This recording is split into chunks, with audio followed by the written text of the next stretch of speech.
Вітаю вас, друзі! Слава Україні! Героям слава! Підписуйтесь на Архохронікал, щоб отримувати свіжі новини та збалансовані висновки.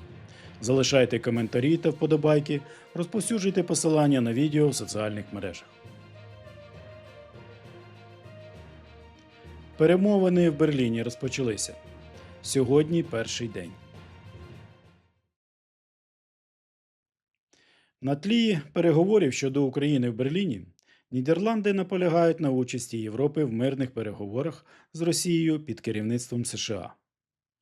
Міністр оборони Німеччини Борис Пісторіус назвав склад учасників переговорів щодо України з американськими переговірниками Стівом Вітхофом та Джередом Кушнером не ідеальним, але добрим знаком.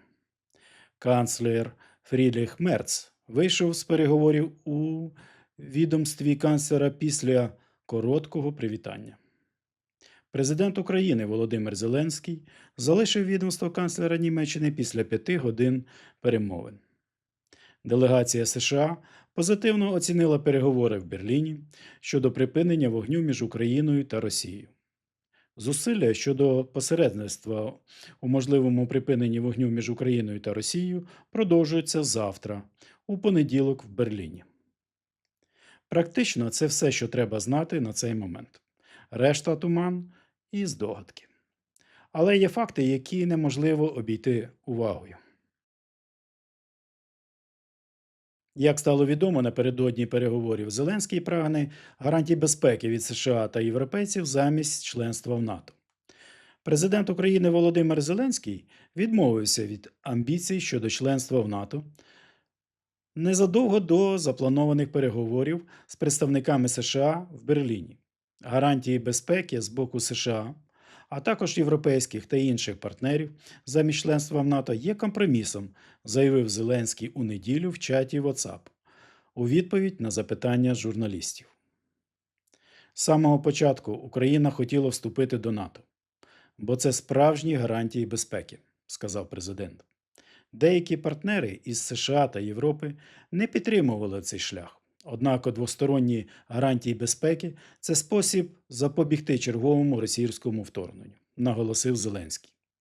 Цей крок знаменує собою важливий поворотний момент для України, яка виступала за вступ до Західного військового альянсу НАТО як захист від російських атак і закріпила цю мету в своїй Конституції. Фактично, мова йде про відмову України від членства в НАТО. А це суперечить діючій Конституції України. І такі піддавки нашим медіаторам можуть дорого коштувати народу України. Взагалі, незрозуміло, для чого про це говорити напередодні переговорів. Адже всім стало зрозуміло, що Україна не може відмовитись від курсу в НАТО, оскільки це записано в нашій Конституції. Навпаки, треба говорити, що зберігати надію на вступ в НАТО.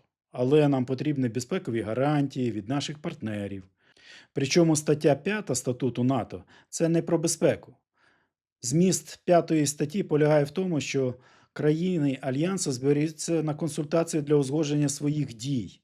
А чи будуть дії, чи не будуть дії – невідомо. На думку приходить урок з історії, з Другої світової війни. 1 вересня 1939 року німецький вермахт напав на Польщу. І вже 6 жовтня, через 5 тижнів, Польща була захоплена фашистською Німеччиною. Як ми знаємо, у Польщі були союзники Франція та Велика Британія, з якими Польща мала потужні угоди. За цими угодами Польщі надавалися гарантії безпеки.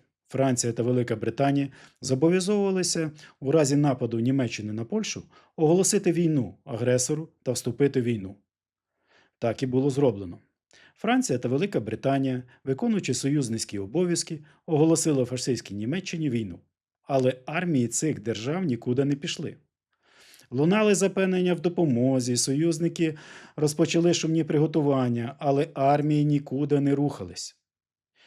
І через 5 тижнів Польща впала до ніг агресора. Цей період Другої світової війни отримав назву «Дивна війна». Коли війна оголошена, але армії нікуди не рухаються, спостерігаючи, як гине країна-союзника. Польща мала чудові угоди про гарантії безпеки, але вони були виконані формально.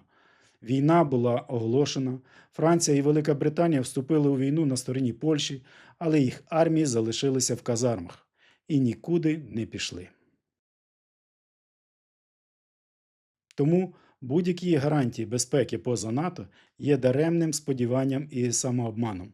Нам потрібні гарантії безпеки не на папері, а у вигляді військ європейських армій на території України та їх підпорядкування Збройним силам України. Такі гарантії зможуть стримати новий наступ агресора. Все решта марні надії та сподівання. Дуже похоже на те, що нас знову хочуть обманути. Нам всім треба чітко усвідомити той факт, що Росія не збирається зупинятися в своїй агресії. Вона буде йти до кінця спротиву або до свого кінця. Єдиний шанс перемогти в цій війні – це розвалити Росію зсередини. І це не так важко зробити, як здається. Але в цьому нам потрібні союзники і однодумці в прагненні очистити світ від рашистської погані.